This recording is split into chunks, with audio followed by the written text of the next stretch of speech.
Do your actions speak louder than your words? Or would you rather just be heard? Are you the type to love out loud? Or is subtlety what you're about? I want something real, something deeper than pleasure. All right, yo, what is going on? I'm AK the Don, and this is Don Talk Podcast. And today I have with me the 2020 BMA nominee, Ava Sophia. Hey, what's up? It's good to be here. So yeah,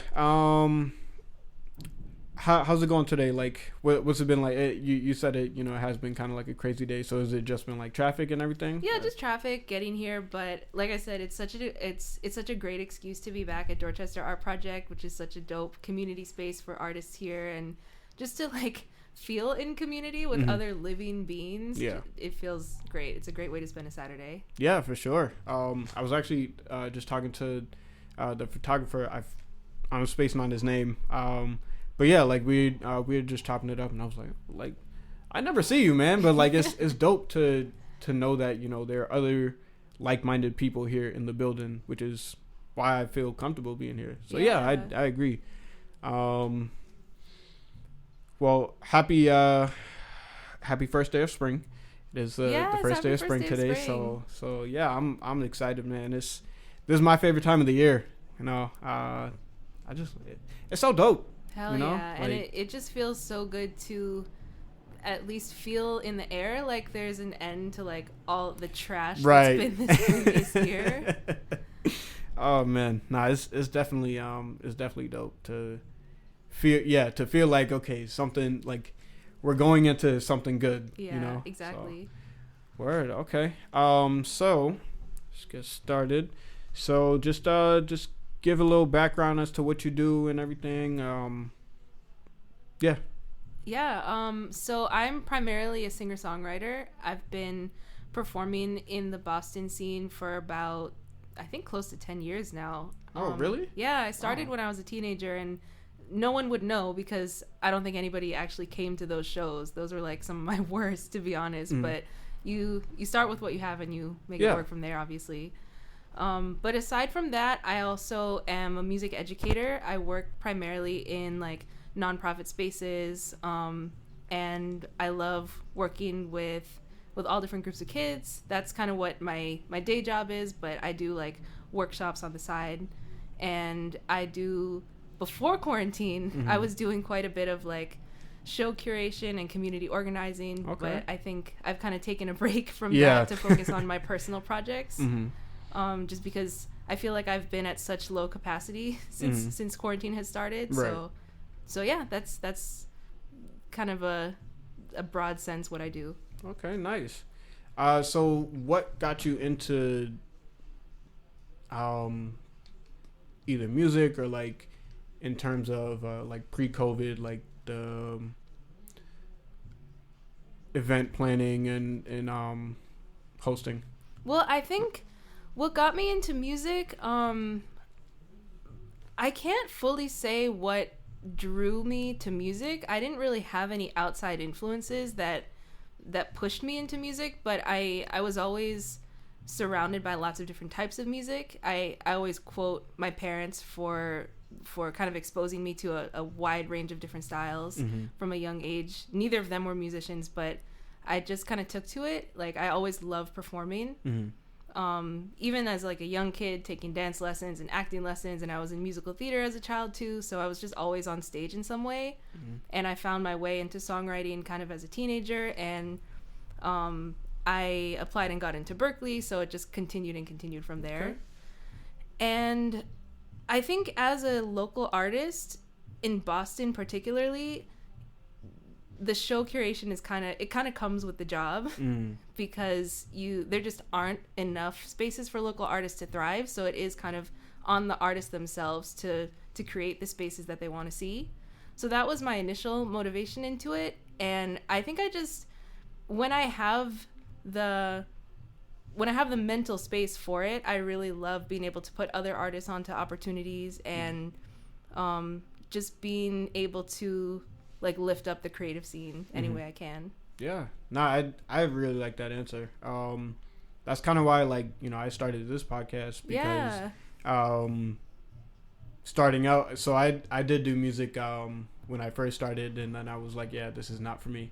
But like I was one of those people that were like, oh, you know, there's nothing here for people and stuff. But then I kind of got into the mindset of, all right, well, instead of complaining about it, just create your own platform. And I think there's a certain quality to Boston artists. Like, we have that hustle and we care so much about these spaces existing. And I think that's why I've stayed so long, because I really appreciate in other cities, like, I feel like the dynamic is different because there's such a like oversaturation of artists, but here I feel like that doesn't necessarily exist. Okay. That's honestly the first time I've heard that, and yeah. I agree with I have that. a lot of Boston pride. Rightfully so. Yeah, no, it's definitely that's definitely, I feel, a mindset that a lot more people should have with that. But yeah, I really like that answer. I gotta write that in. So what inspires you to kind of come up with content, like when you're writing a song? Like, how does that process go?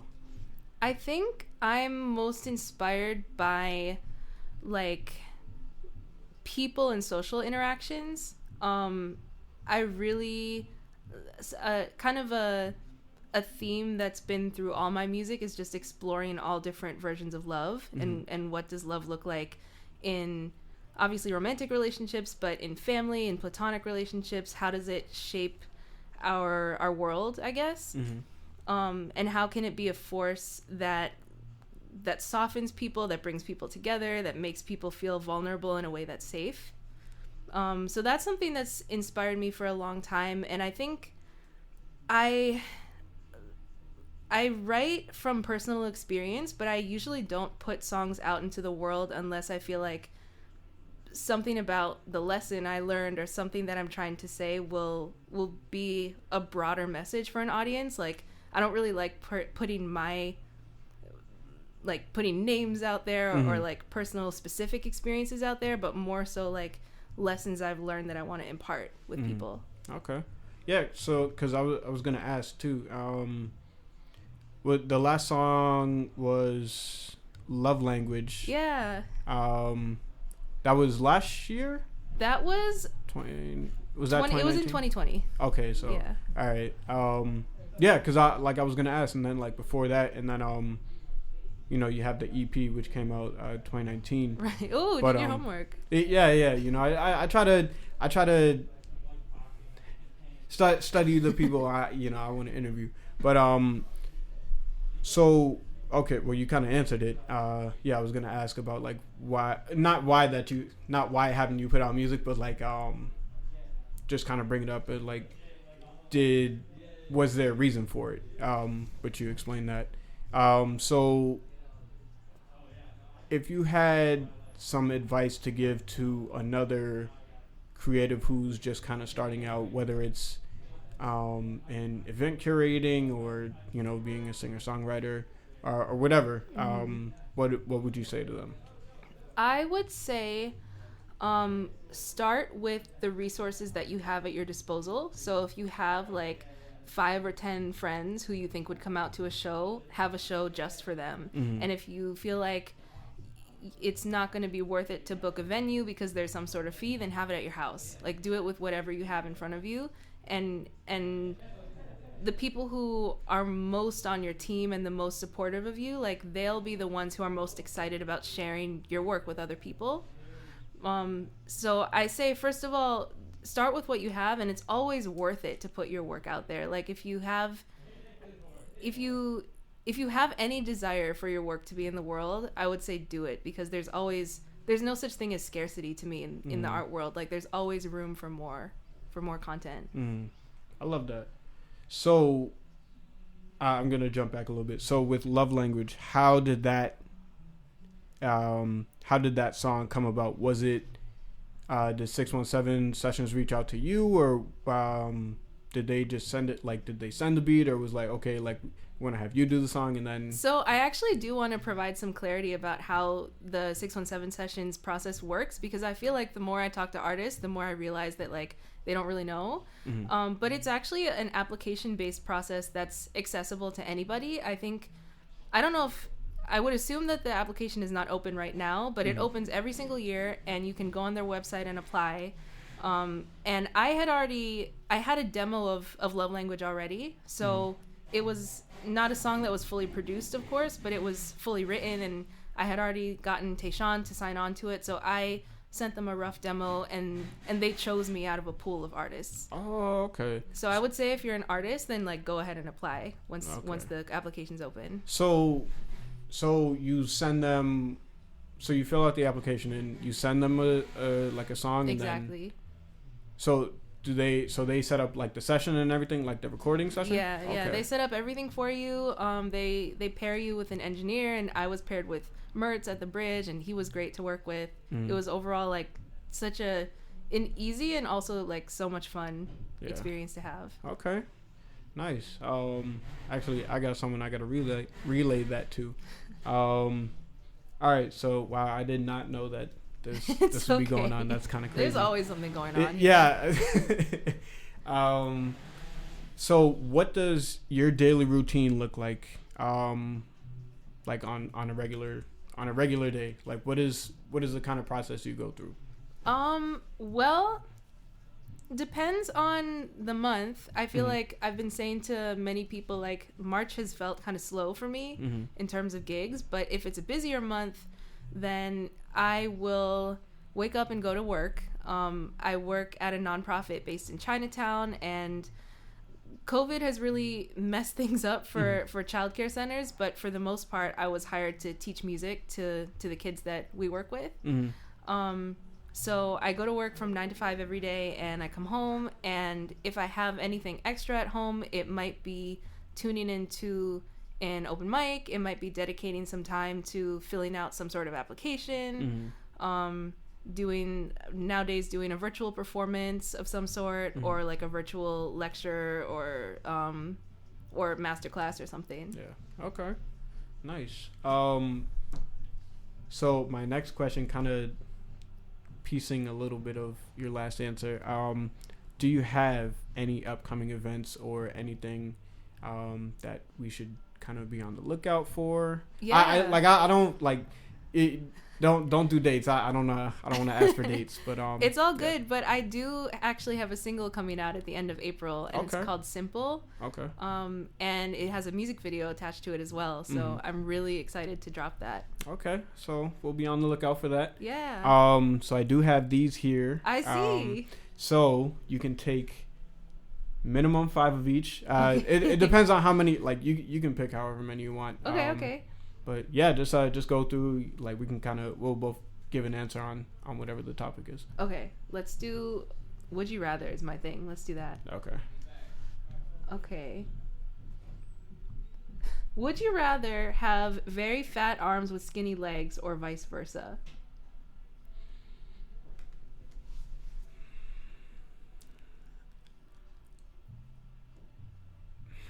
Wow. This is a weird one. Yeah. I don't know how you feel.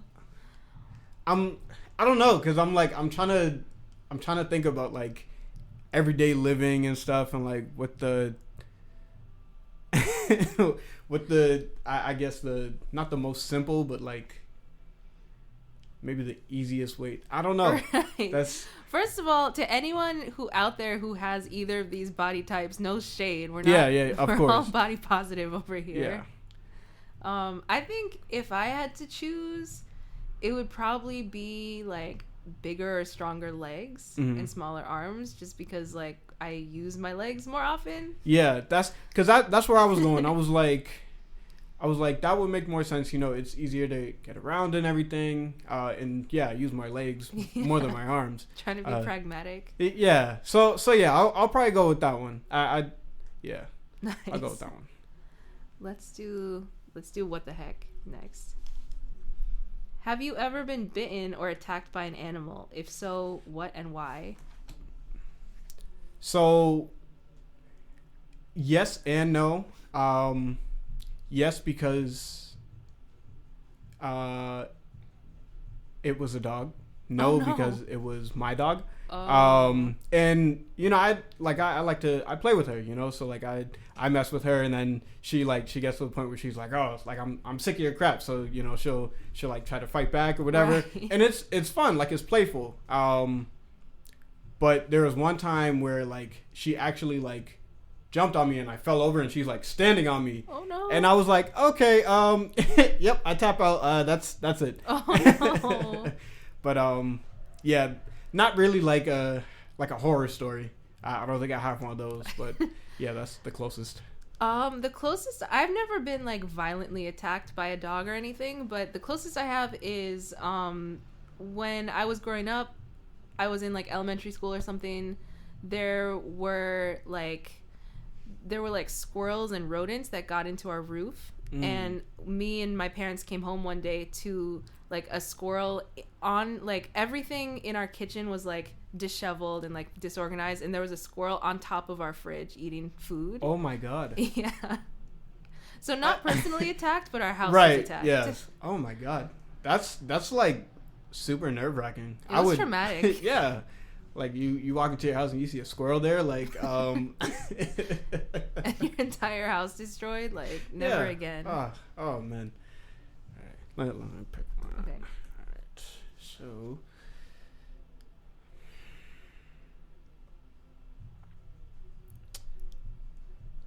give up sex for a year or your cell phone for a year. Kind of need my cell phone.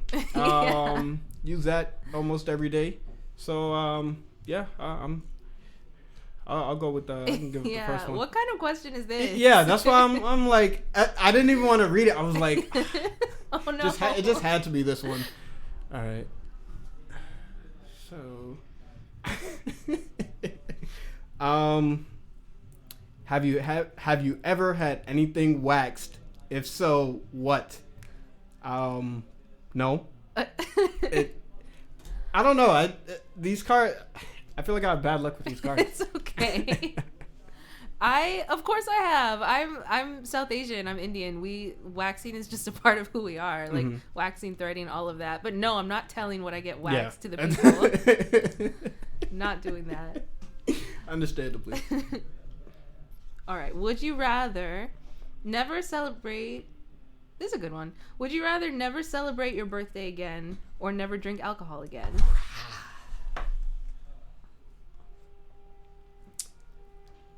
Oh man. Because all right, so like I don't mind, like now I'm at a point where like I don't really mind my birthday. Like I know it's my birthday. And like last year I didn't even do anything, you know, obviously. But like I painted my room, which made me I felt better. Aww. So wait, when is your birthday? May 3rd. Okay, so that makes you a Taurus. Got you. Yeah. Yeah, it like I don't mind the birthday thing, but like I'm like, damn, alcohol, like I like to drink. I'm not a drinker, but I like to drink. I don't know. This is actually... I'll probably say my birthday. Like, if... So, the fact that, yeah, it's still my birthday, but, like, I just can't celebrate it. I'm like, all right, I understand, but it's not the end of the world. Right. So. I kind of feel the opposite. I'm, like, a huge birthday person. The entire month of October is dedicated to me every year. Not gonna lie. But I think I'm kind of at the point where... like alcohol is cool, but I don't feel like I need it. Right. It's not like a necessity. Yeah. But I think if I couldn't celebrate my birthday or if I didn't have the option, I'd be depressed. Yeah. Okay. I get that. Yeah. I get that. Let's do one of these? Yeah. Okay. Would you ever pick up a hitchhiker? Okay, so I actually heard this in a podcast, and I like the response that they kind of gave. So if someone's just standing like with their thumb out, I'm not gonna do it just because like it's like, did you even? Sorry, I'm switching. I'm kind of switching gears like into like a whole mindset thing. It's all good. So like, if you're just standing there, you know, with your thumb out and everything, like, did you even try getting to where you wanted to? If it's like your car broke down or something, did you even try pushing the car, or did you just call for help? Or like, you know, you're looking for help right away. Because it like if I see someone like trying to push their car, I'm like I'm a little more likely. I'm like, okay, this person is kind of dedicated to getting somewhere and stuff. I don't know, but at the same time, like before even all that, like I'm like, yeah, I don't know this person. Like they could be like a serial killer or something. Like, you know, I don't know. I feel like it depends. Like if I see them pushing their car, yeah, I'll like give them assistance or whatever. But yeah, if you're just standing there with your thumb out, I don't know. I'll be hesitant. Yeah, I think I feel the same way. I'm a little torn, but I'm leaning towards no.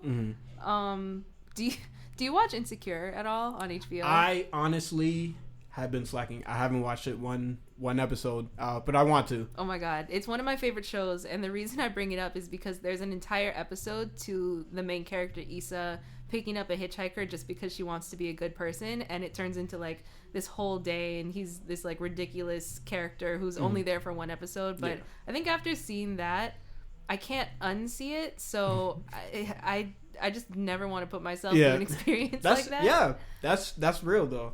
Oh man, I'll do one more. See Oprah or Arnold Schwarzenegger as the next U.S. president. Oprah. Oprah, I guess. Yeah. I don't know. You know, I'll always in support of our brothers and sisters out here. So yeah, if I have to do this whole celebrities for president thing, then I'm gonna choose a black woman. That's just... you know, understandable. All right. Ooh. If you were a villain or a criminal mastermind, what would your calling card be? Ooh. What is a calling card? So I think it's kind of like your signature thing. So I get a little nerdy. So with Batman, he has like the Riddler. So and he has like a green question mark. So something like that.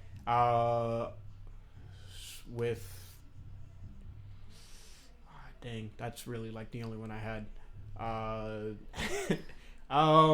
don't know. I guess it's like your signature thing. Like if you were to do something, like how would people know? Or it, because as a villain, I guess you want people to know who you are. So like, how would you let people know who you are? That's a good question. Is it like is it like a symbol that like appears? It could be a symbol, yeah. So like, So yeah, we'll say a symbol. Got you. Yeah, I'm not enough of a nerd for this question, but I'm doing my best. I'm stumped too, to be honest. Man, maybe like if I was a hero, it would probably be some sort of like, I don't know, like Powerpuff Girls style, like flower or lightning bolt or something. Yeah. But I don't know about a villain. I'm not sure. Yeah, I'm over here trying to think too. Like, of all the things in the world, what would like it's like one thing I would pick that would be like, all right, this is him. We know this is him. Right. I don't even know. Yeah. I'm gonna do one more. Have you ever been electrocuted? No, is the easy answer. Yeah, I haven't either. Definitely have not. It's I would know if I had. right. Yeah, like I don't know.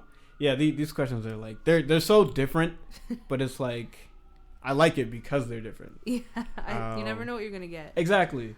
Yeah, I still haven't. I got these cards probably like a month or two ago, and like this is the like I did some on the other episodes, but like I still haven't gotten like all the way through the deck. So I don't know everything. I'm into it though. Yeah. So do one more of these. Eat a whole bag of marshmallows or a whole jar of peanut butter at once. Oh, definitely peanut butter. I'm a peanut butter out of the jar type girl. Mm-hmm. But I do have a big sweet tooth though. But I don't know if I could do a whole bag of marshmallows. Mm-hmm. Even that feels like too much. Yeah. I would have to do the marshmallows because I am allergic to peanut butter. Oh no. So yeah, that wouldn't go down too well at all. Right. There's another question in here. It was like creamy peanut butter or chunky peanut butter, and I was like, yeah, it doesn't apply to me. But oh no. yeah. I want to do another one of these. All right. Be covered in bees or spiders. Ooh. Oh man. Honestly, I would have to say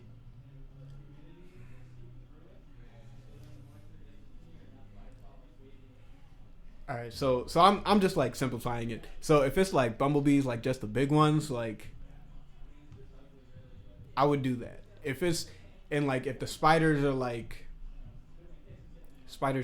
if they don't bite at all. Nah. I can't even think. I'll do like the big bumblebees. I'll do that. I can't do spiders. I hate spiders. Yeah, I can't do spiders either. I think spiders would probably be the better choice, but yeah, I would probably go with the bumblebees too. Right? Yeah, that's because I'm like spiders are like they would just walk everywhere, but at the same time it's like I don't know. They're just like freaky. Yeah, I can't. I've always been like terrified. Yeah, I can't do that. Oh man. All right. Was it? Yeah, this one. So if you could have anything named after you, what would you want it to be? Oh, that's a good question. Immediately what comes to mind is like a school. Okay. Yeah, some sort of school or like arts center of some sort. I like that answer. Dang.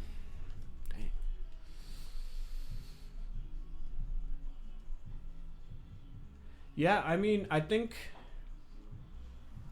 like if it's along those lines, like definitely like community center or something like that, But it'd be cool to have like my name on like a skyscraper or something. Yeah, like that'd be super dope.